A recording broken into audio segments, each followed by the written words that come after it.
All right, are we ready to go? We are ready. 100%. Okay, I am so excited about talking to you about this book. First of all, that little intro, Oh my God, I how cool was wasn't that? ready. I I wasn't ready wasn't either. ready. I had no idea. Okay, you didn't know about That that? was adorable. I was like, what is happening? That's so cute. Yeah. Okay, I'm glad I'm not the only one because I Yeah. was just taken aback. I was like, oh my Thank God. you, Barnes and Noble. That was adorable. Yeah. I love it. Thank you, Barnes and Noble, for that. That was beautiful. Okay, so jumping right in, Ben and Anna. So cute, so sexy. When did you know they were your couple? Okay. Well, so, I wrote this book during the pandemic. Yes. So it took a little while. Mhm. And because Ben was a character in a book that I wrote a few years ago, The Wedding Right. Party. And as soon as he was on the page, I was like, oh, he's going to be fun to write about. Like, I like Ben. Yeah. So I knew, like, I had planned that this book would be about Ben. And I had planned to start writing it. Like, I was at Author in Residence at a writing retreat last March. I was like, all right, when I get there, I will start outlining this book because I had sort of a general plan for it. And then I'll start writing it in April. And then the day I got to that writing retreat was like that day that the world all fell apart. Like, we were all at dinner, like chatting, drinking wine, and someone looked at their phone and they were like, the NBA just canceled, like Broadway just shut down. Like, it was that whole thing. So I didn't write a thing that weekend. Like, I brought a journal and like tried to sort of figure stuff out. And I did figure out one key thing about the book then, but I couldn't really get it together to like write anything for the next like 6 weeks, really, And then finally I was like, all right, I got to start something, mostly just to like keep myself busy, I mean, because that like March, April, May were so stressful. And I was like, I need something to occupy my time. So I just sort of started writing. And I sort of kept going, and I was going really slow. This book I wrote very differently from many of my other books. I wrote the entire first draft by hand. Which I did not intend to do at all. By hand, Jasmine? Yeah, What are you talking about? These two notebooks or whatever. I know. Is that just the way it wanted to come out? Like, I've heard people say that that's how it works sometimes. I think partly it was that it seemed so much less stressful for me to I was like, I'm not writing a book. I'm just writing in a notebook right now. Because like the idea of writing a book during a pandemic, I was like, I can't do that. I just have a pen and some paper. I'll just write in a notebook. And so I just sort of kept doing that. And eventually I was like, all right, well, I should type some of this into somewhere I could save a backup of it, maybe. So then I sort of like started typing it in. But then I was still writing, and I started to get it to the end of the notebook, and I was like, oh, but I haven't caught up yet. Because my general idea, finally at that point, I was like, fine, I'm writing a book. And so I was like, okay, well, I'll catch up to typing, and then I'll just keep typing. But I hadn't caught up yet when I was getting to the end of the notebook, and I started like panicking, like, what am I going to do now? And I was like, you can just buy another notebook. And then I was like, okay. So and then by that time I was like, well, I just got to finish it the way it started. So I just kept going with it. But there was one scene that I wrote just about midway through the book. And when I finished it, I was like, that's it. Like, I know these people. Like, it was, everything clicked then. There's a point in every book where I feel like it all clicks. Sometimes that point is not until like the second draft. Oh, wow. But this time it was like midway through the first draft, I was like, I know exactly who they are. Like, I know what to do with this book. And so that was really like, and that was like right about halfway through writing. And that really kind of got me through the rest of it. And it's actually funny because when I look back at that, because I remember I texted some friends right after I wrote that scene. And recently I went back and I was like, I wonder how long did it take me to write the rest of the book after I wrote that scene? It took like for the first half of the first draft, it took me like 3.5 months. after I wrote that scene, I finished the book a month later. Like it just Wow. I mean, granted, that was just the first draft. I went through a number of other drafts, but it's still like it was that point when I just sort of got it. I love that.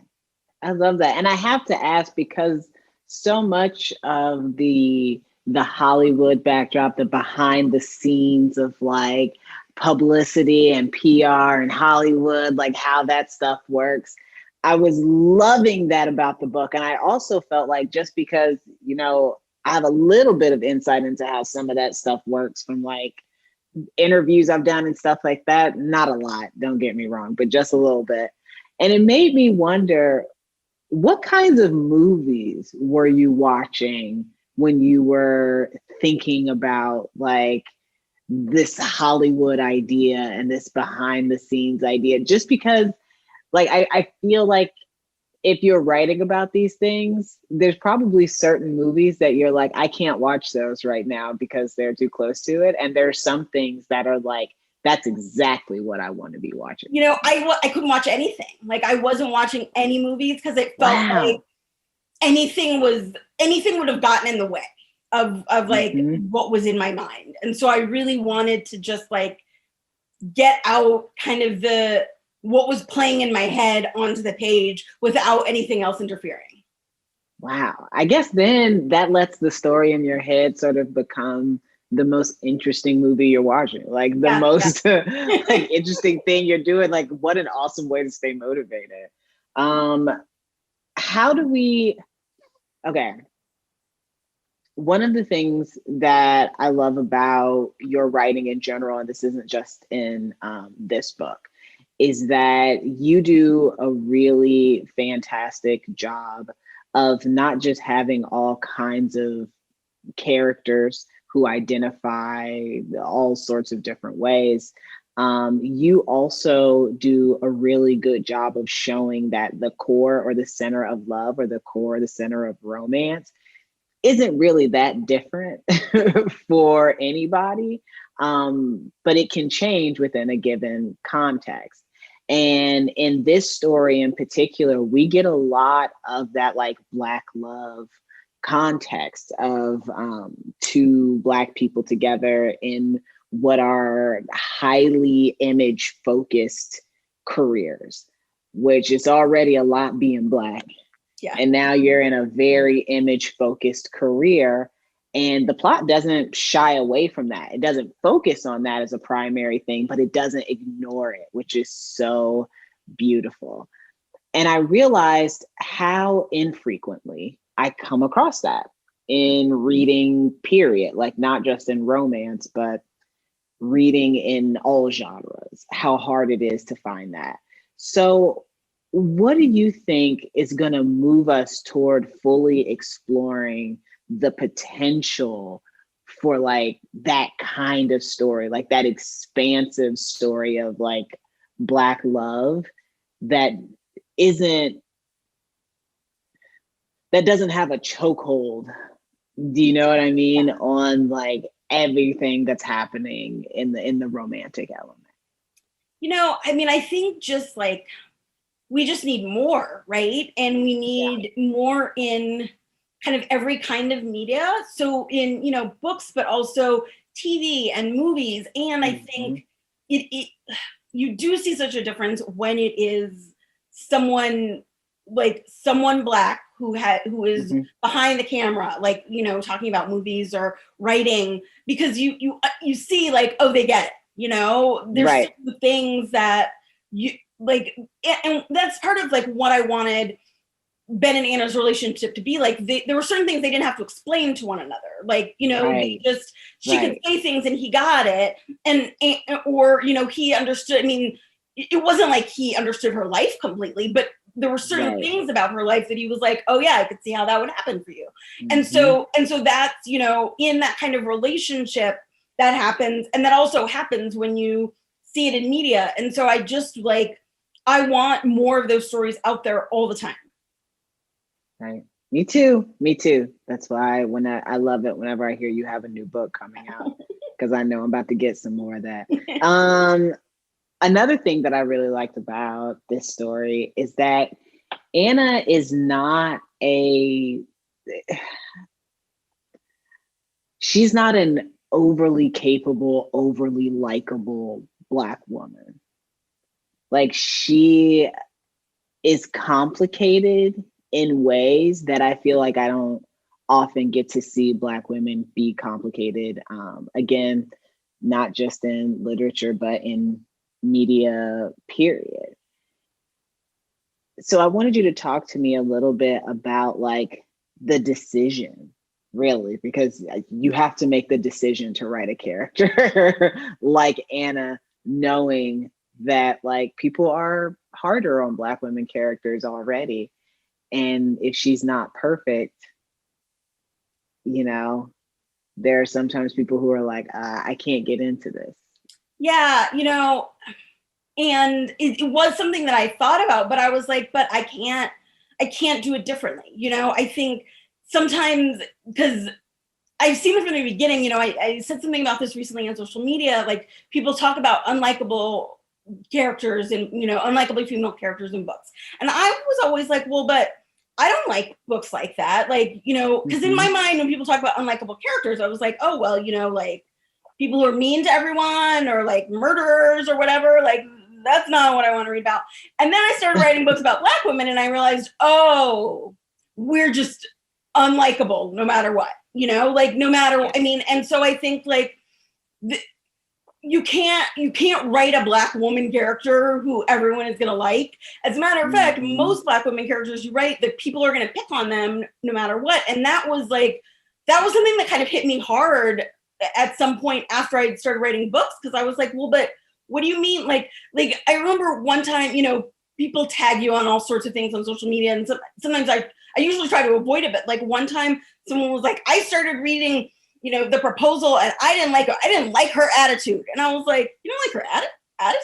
Like attitude? Like, okay, you just didn't like she was Black. Like that. I mean, that's all that means. And so because there's no attitude. Yeah. Right. And so at that point, it actually made me feel kind of free to like, well, then I'm going to write exactly who I want to. And right. And when I was writing about Anna, who is someone who has like sort of hustled for everything that she's ever gotten, of course she's going to be prickly, of course she's going to have to fight for things in her life. Of course she's going to have to like, make some sort of power moves in life and in business, and that people aren't going to like. And I think like that's who that character has to be. And I couldn't soften her in any way. And I feel like she is a very soft character in so many ways, but like she knows what she wants and she's going to go out there and try to get it. I know. And I like it.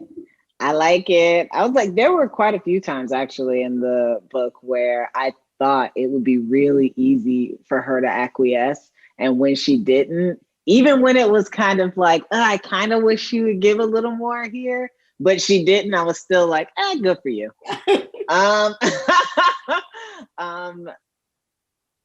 Okay, I would like you to play a little game with me really quickly. And before we play this game, I want to remind everybody that if you have questions, there's a Q&A box right down there in that bottom bar where you can ask your questions that we will get to in the last 10 or 15 minutes of our conversation. And I want to let you know that I will remind you again before I ask my last question, but I wanted to make sure I said something now, just in case you need to start getting the wheels turning. Okay, here's my game. I call this game Cast the Characters. Oh, no. Oh, yes. Oh, yes. So we're going to start with characters from your novel While We Were Dating. Who would you cast as Anna in a film adaptation of While We Were Dating? Okay, so I've thought about this some.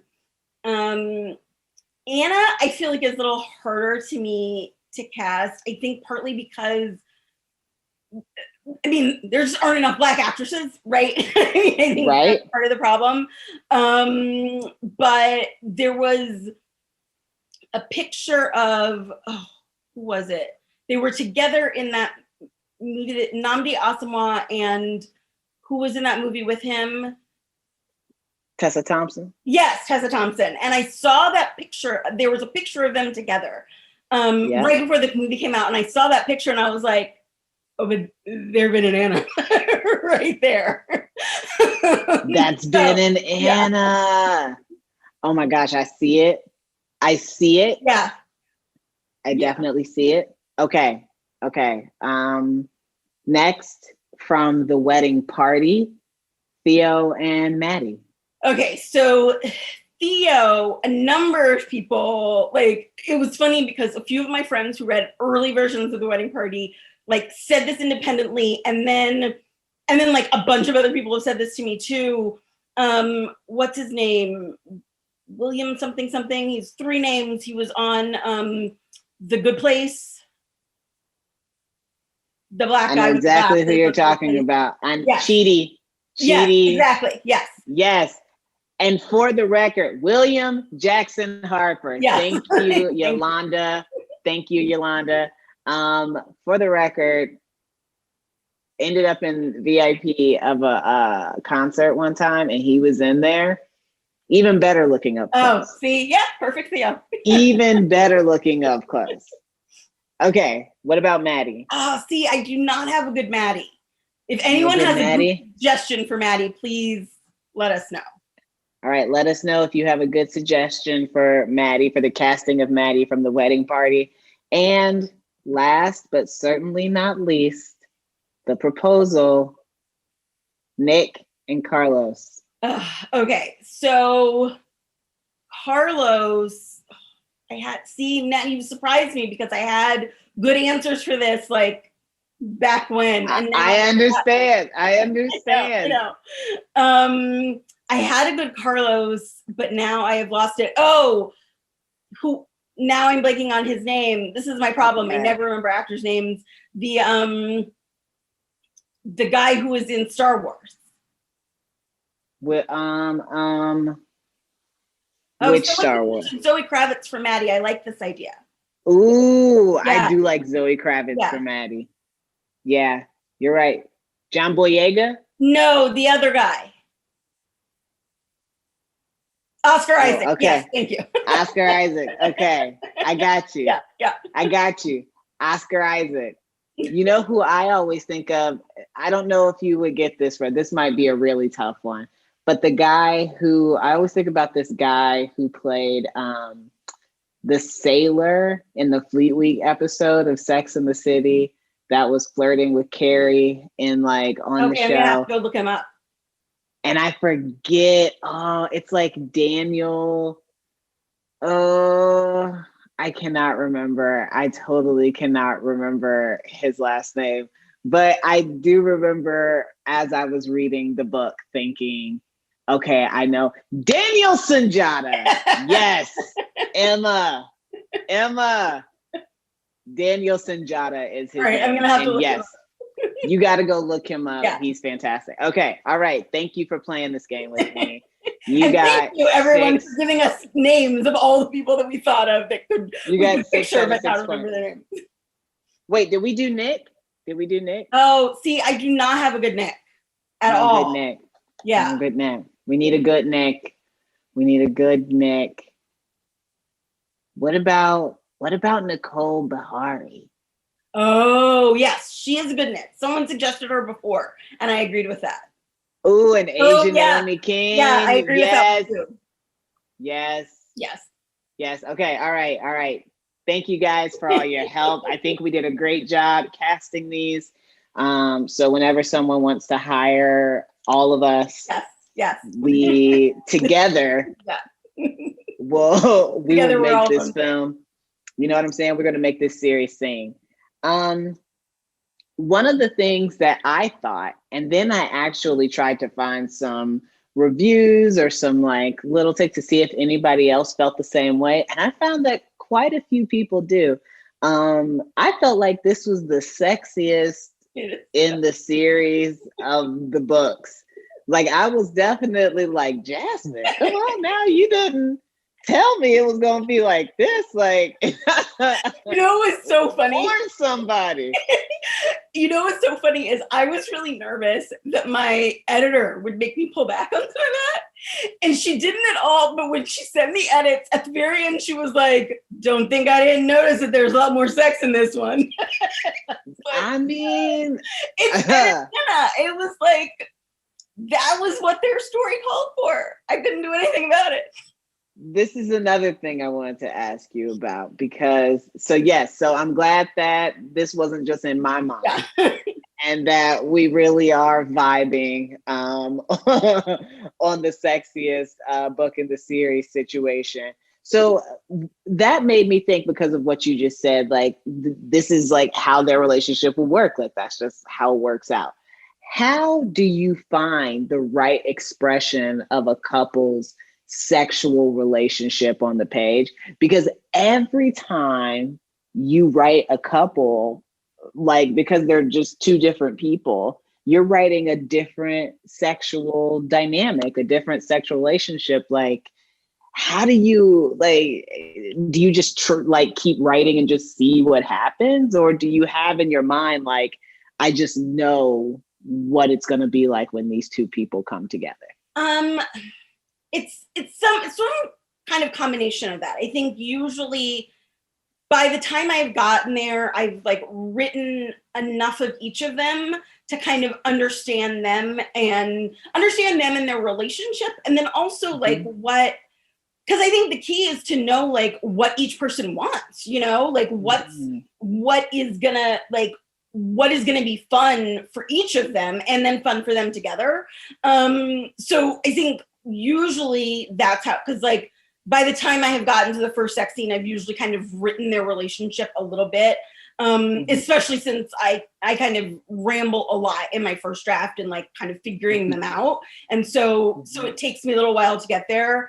Or sometimes like I have like in the wedding party with Theo and Maddie, like their first sex scene came very early in the book, but I knew why that was going to be. And I knew who these people were a little bit before I got there. So that also helped, is that it's sort of like, I need to have a clear vision of who the characters are before I can get there. Right. Because if I don't, then I just sort of like end up writing a bunch of stuff that I delete. And then, I think, I think that also works out because your books are so good at standing on their own. Like I've followed you since before the first book came out. So I've been able to watch and read the whole series come out as it comes out. But I've often felt like whenever somebody asks me, do you have to read the whole series? I'm like, I would, because I think it's more fun that way. But each book really does stand on its own, and you could read any one of them and feel like I just read an amazing story. You'll probably want to go read the other ones after you read it. But yeah, I love how singular your characters and their relationships are. It's just, it's wild that you've been able to do it over this series, over such a long series. So one of the things that I'd read recently was an interview that you did where you were part of a panel of folks talking about romance. And I saw it and I was like, ooh, let me click. This is going to give me something else to talk about when I see her. And one of the things that came up was whether or not in the romance genre, a happy ending is required. And, everybody had what I consider to be the right answer, which is yes. And one of the things you said was that, happy means something different to everybody. And that's why there's a plethora of options in the romance genre of storytelling, because there are as many ways of falling in love as there are people, so everybody's got a love story essentially. And that like you said, happy means something different to everybody. So I was wondering, what does happy mean to you? That's a great question. I think, I think that's something that I've been thinking about a lot in the past year, right? Because it has, for so many of us, been a really unhappy time. And I think, to me, like, happy really means, just in general, like, it just really means feeling like I am fulfilled and understood. And that, like, I'm with people who care about me in the way that, like, they want to support me and, like, make me succeed, and that I feel that way about them too, and I think being with the people that I love is, like, the thing that makes me the most happy. And so that is something that I have really missed in the past year, and I'm so grateful that we've started to be able to do that a lot more. Me too. I see in another interview that you've reread Alexander Chee's How to Write an Autobiographical Novel a lot. And I'm the same. Love that book. I feel like I learned so much, continue to learn so much from that book. I was wondering, though, what would the title of your book of writing advice be? Ooh, that's a good question. I think maybe, like, The Only Way Out is Through. Because for me, I think writing is very different for every person. For me, I always hit point, like, I was going to say a point, but I think I hit this point many times in every book where I'm like, but I don't understand. Like, I don't understand this. And for me, the only thing I can do is just to keep going. Because I won't figure it out if I just, like, there are people I know who are like, I take a break, I come back, I'm fresh, I figure it out. No, that's not me. Like, I have to just keep plugging away at it. It's not that I have to, like, write thousands of words every day. No, but I just have to keep it in my head and, like, keep thinking about it. Because, like, this happened to me just the other day. I was, like, worrying in my mind over something that, in the thing that I'm working on now, that I just didn't get it, and I didn't get it. And I was like, I'm never going to figure this out. And so I was working on it, and I was like, oh, well. And then, like, 2 hours later, I did yoga. In the middle of it, I was like, there we go, and so, but I have to have that period of, like, sitting there in front of a page, worrying about it and writing it badly in order to then get to the point where I figure it out. So for me, I think I just, like, have to keep going. And then eventually, hopefully eventually I get there. I also have to have faith that each time I will get there.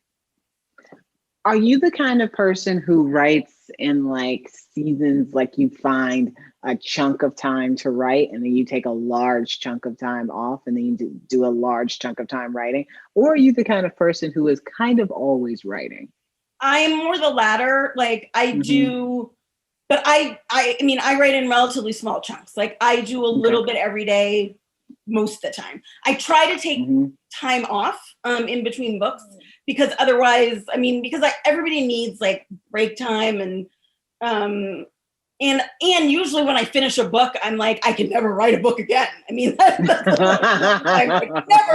never again. And then after, like, a few weeks, I'm like, well, there was this one idea I had, and then I come back to it. But yes, I try to, like, I try to build into my schedule time off that I can take, but most of the time I try to keep writing at least a little bit, especially since, as I have said, my first drafts are, like, very messy. And so I write, like, long, messy first drafts, and then write many, have, like, many drafts. I think the draft that I turned into my editor of While We Were Dating was, like, draft number 5.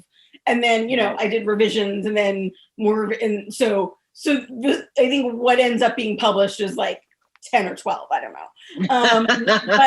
But like, but I'm usually writing little bit every day with, vacations in there sometimes. Can you read while you write? Yes, but I tend to read very different kinds of things than what I'm writing. I have as I've been writing romance, in the past few years, I read a lot more nonfiction than I used to. Because I and there was a point during the pandemic where and fiction has always been my fiction was my first love. I've always loved it. There was a point in the pandemic where I just could not read fiction. For some reason, my mind couldn't get around a story. So I read a ton of, but I always have to be reading something. So I read a ton of nonfiction, lots of memoirs, lots of history, or, I read this book, Boomtown, which is about a basketball team in Oklahoma City. I don't care about Oklahoma City at all, basketball, not that much. And I loved that book, or I read a book about hip hop in the 90s. Great, loved it. Those are things that I get really into. I've read a lot of mysteries over the past year. But yeah, I tend to read a lot of other stuff, and then I'll go on vacation and I'm now I'm gonna read all the romance. So I read a bunch of romance for a week. But I can see you writing a mystery. I feel like my clues would all be so obvious. I mean, you feel that way now, but we'll see. Maybe you wouldn't feel that way ultimately. Everybody, I have one more question that I'm going to ask Jasmine, and then we are going to get into your questions. So this is my last call for you to get your questions in, and then I'm gonna switch over and start asking them, okay? Cool. My last question for you, Jasmine, today. First of all, thank you so much for having me. Thank you so much for doing this. Next time, I really hope we can do this in person, because me too. I was like, Ashley, I haven't seen her in so long. I miss you. I know, and you give great hugs. So I'm very much looking forward to seeing you again. It's going to be good. It's going to be great. I know it's going to happen because I know you're going to keep writing books. Yeah. And I'm going to keep trying to sneak my way into interviewing you about them. So yeah, how many more books are there in this series, Jasmine? This is, I think, the last one. Yeah. Yeah. I mean, I think, there will probably, I never say never. I'm sure people might pop up in future books. But it felt like a good closing time for this sort of group of characters. So we'll see what comes next. We will see what comes next. I'm so excited. Thank you so much to the audience for being super patient while I asked my questions. And now I'm going to try to get to as many of your questions as possible because you've been so lovely and patient. And had so many names for us.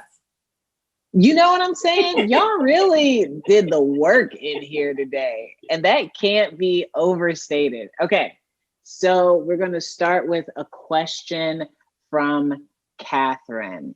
And the question is, what cocktail best pairs with this book? And any good snack suggestions too? What cocktail best pairs with this book?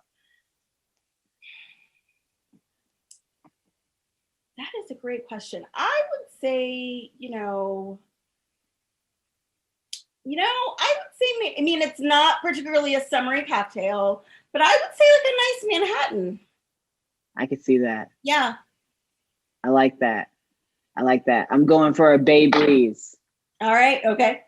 I don't know why, but it just, for some reason, Bay Breezes seem like California to me. And the color of a Bay Breeze kind of reminds me of the color of the book. All righty. Yeah. Or I could see a good Negroni working for this book. Yeah. That would be nice. Yeah. Yes. I mean, you have final say, but I like that. Okay, Gilda. What's your favorite romance trope to read and to write?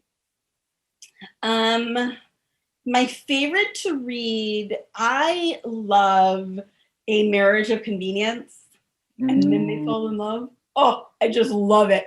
I think I have read, I've read like definitely hundreds of books with that trope. I love almost every single one of them. I really can't get enough. Like, they're in separate rooms of the house and then they have dinner together every night, and then love it. For ones to write, definitely I love a good fake dating. I have never tried friends to lovers before, but I think that might be kind of fun to write. Second chance, I'm excited about trying that at some point.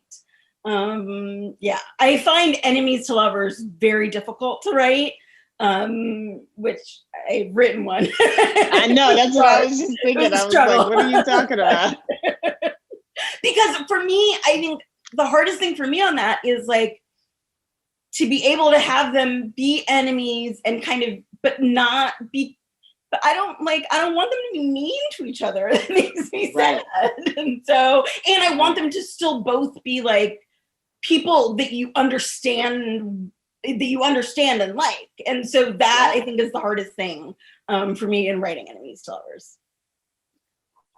Yeah, I can see how that would be difficult. I don't even like any of my enemies in that. Yeah, right. Exactly. Okay, let's see.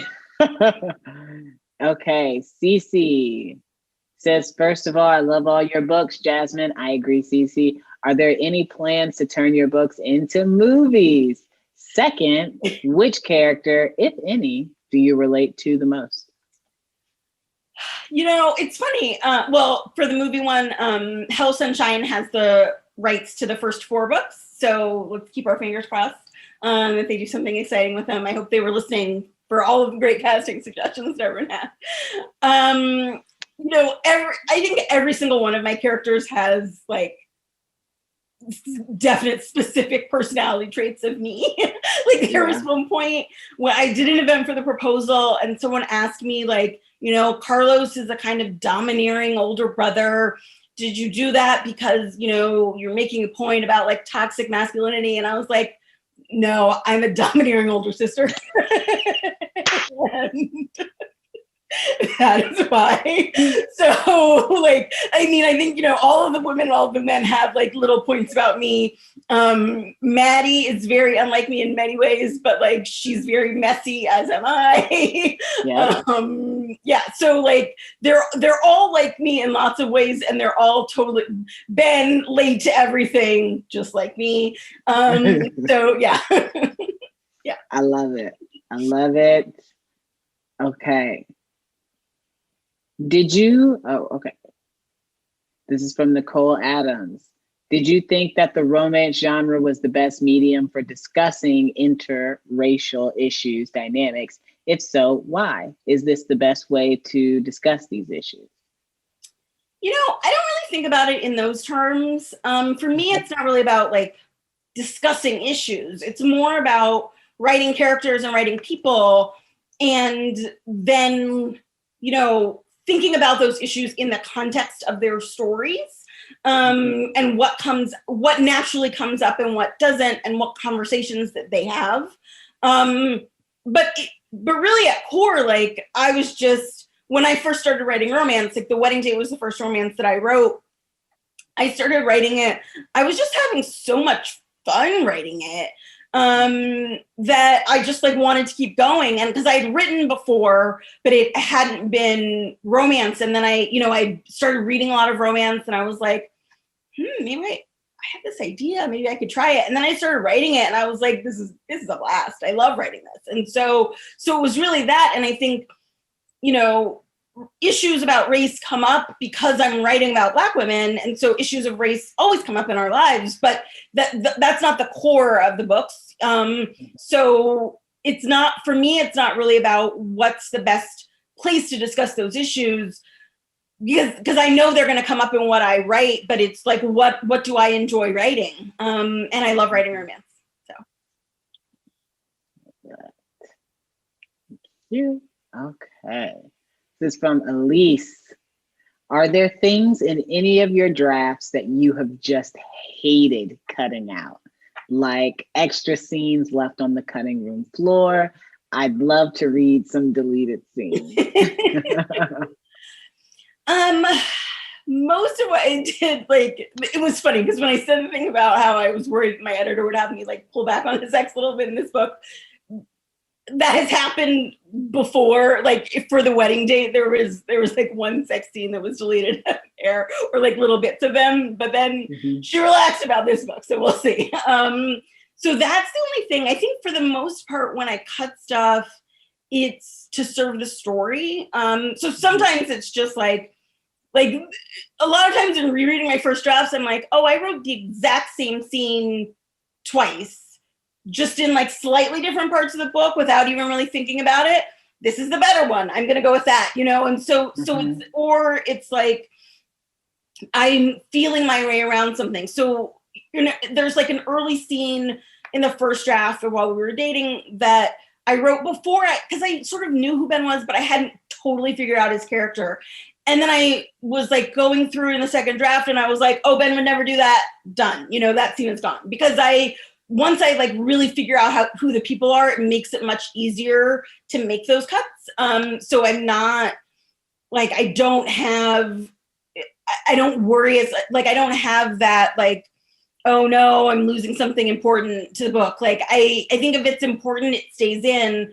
But I also like, there was one time when I was working on the wedding party, like, you know, talking about how it was difficult to write enemies to lovers, but that was also, I mean, that was one of my most difficult books to write. I think partly because that was the first book I wrote where I had a book out. And so it was like, I sort of felt like, oh, people are actually going to read this, you know? And so, so it made it like scarier to write in some ways. And so there was a point when I was in the middle of writing the book that I was just like, I sort of felt kind of stuck. And it wasn't that I didn't, like, I knew what was going to come next. I had an outline, I knew the scene, but I didn't like feel the love for the book that I had going in. And I was like, you know what? I'm just going to write a scene and I'm going to not even keep in the book, but just to like have the characters hang out together so that I remember why I liked this book in the first place. And then I wrote the scene and I was like, I like the scene so much that I'm going to find a way to keep it in the book. So I did. But I think, you know, sometimes like things like that like there's certain scenes that I have written like just for me to kind of figure stuff out. And I cut them because I know that they didn't really ever have a place in the book. But this one I was like, nope, I'm making it stay. And so I love that. Love that. Okay. Jasmine, this is from Ellen. What was your decision behind connecting all of your characters together? I love that you can read the books in a different order, but it's so fun to see how all of their friendships or family members intertwine. You know, I did not like, I didn't plan it that well. I did not make a like specific decision to do it. It just sort of more happened. It was much actually more difficult with the first three books because the timelines for those three books are very interwoven, which was a mistake on my part because it meant that like while I was working on the wedding party, you know, I had already submitted the proposal, but it wasn't out yet. And so there were times when I was like, oh no, wait, there's a thing that happens in the proposal on a Friday. It has to happen on a Saturday. Can we fix that still? You know, like things like that. Like I had to like make a lot, like figure out the calendar. Like I was doing all sorts of stuff with calendars and the copy editor was like, well, but if you, and I was like, ugh. So yeah, so that was the biggest challenge I think in those books is like figuring out exactly how the timelines all worked. But you know, I think partly it just happened because I would write, I think I can't remember where I read this, but I read one kind of piece of writing advice that was something about like side characters should feel like they've just dropped in from their own book.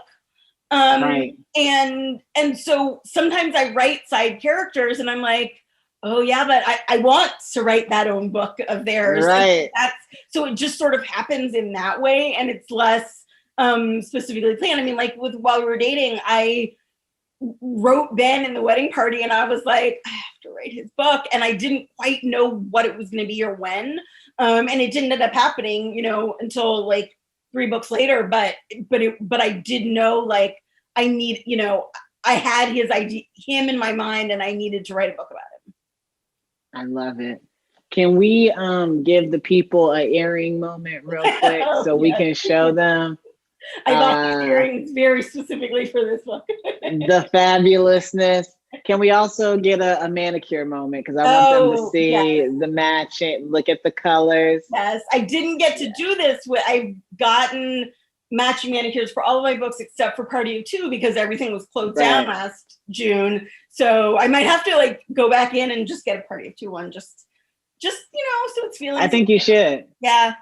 I think you should. I absolutely do. And when you do, let us know. Yes. But post it. You know, we want to see on the gram.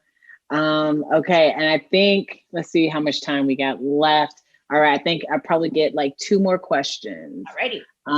Let's go with Lexi. Lexi said, since we're talking about casting, would you want to actually turn any of your books into a movie? And which one would you want to do first? Oh, I mean, I would be delighted if any of my books got turned into movies. I don't think I would want to be the one to write it, just because I've never written a screenplay. And so I would want like someone who knows what they're doing. Right. As for which one I would want first, that's a great question. I mean, I think like While We Were Dating does feel like a very cinematic book to me. So I would love it if it happened with that one, but I would honestly love it for any of my books. I think it would be so much fun. I can't wait, because I feel like I already know it's going to happen. Yolanda asked, I noticed a version of your bio that you're an attorney. Oh. What made you decide to be a writer full time? I love this question. So, I mean, yes, I am technically still an attorney. I am still a member of the California Bar. I'm just no longer an active member of the California Bar. And I practiced for over 10 years. But then I started writing on the side. And so I wrote my first 3 books while I was still working full time, which was definitely much more of a challenge with like the 3rd one, because I was in the midst of like working full time, writing a book, and then also promoting the other books, which that right there is like a full-time job. So that I think is like, after that was when I sort of made the decision that my writing career was definitely getting busy enough. And that, I mean, let's be honest about this, like it is purely a financial decision. Like at that point, like I could afford to write full-time, whereas before I couldn't. And so, and you know, when I knew like that I could afford to pay my rent and that I was going to be busy enough, that then I made the decision to write full time, which also was like, I mean, that I think is hard, because I think, you know, you've done this, right? Like to kind of switch between one and the other. And I got used to like, I had a schedule when I was working full time and writing. And then, you know, I would work during the day, I would write at night. And then I was writing full time for a while, I would still just like write at night. And I was like, what are you doing, Jasmine? You have a whole day. Yes. It's 9:30 at night. Like, why'd you open your laptop now? So I really had to like reset my brain to start writing in a different period of time. Yep, I totally get that. You have to figure out a whole new way of doing things. A whole new system. I'm so glad you did, because we, the readers, reap all the benefits. We reap all the benefits of you being able to do this the way you want, in your own time, on your own time. And it's worth it. Let me tell you, I am so happy to have read this book. I had so much fun reading it in a lot of ways. I just had so much fun reading it. And I'm so glad that you wrote it. Thank you for doing that. We have had such good storytelling from you, Jasmine, for Oh, what feels like so long now. So if you're ready to end the series, I accept that reluctantly, but I can't wait to see what you do next. well, thank you so much, Ashley, and congratulations on your book, which I am so thrilled for you and thrilled that it's out into the world. So yay, I'm Thank so you. excited about all of what you've done this year. Thank you. Thank you. We're both just going to keep crushing it and doing our thing and living good lives. Thank you all for being here, for your questions, for your top-notch casting. Yes. Okay. Excellent. Nobody in Hollywood is doing better than the participants of this particular Zoom right now. And thank you so much, Barnes and Noble, for having us. This has been amazing. Thank you. Been great. Thank you so much. Have a good one.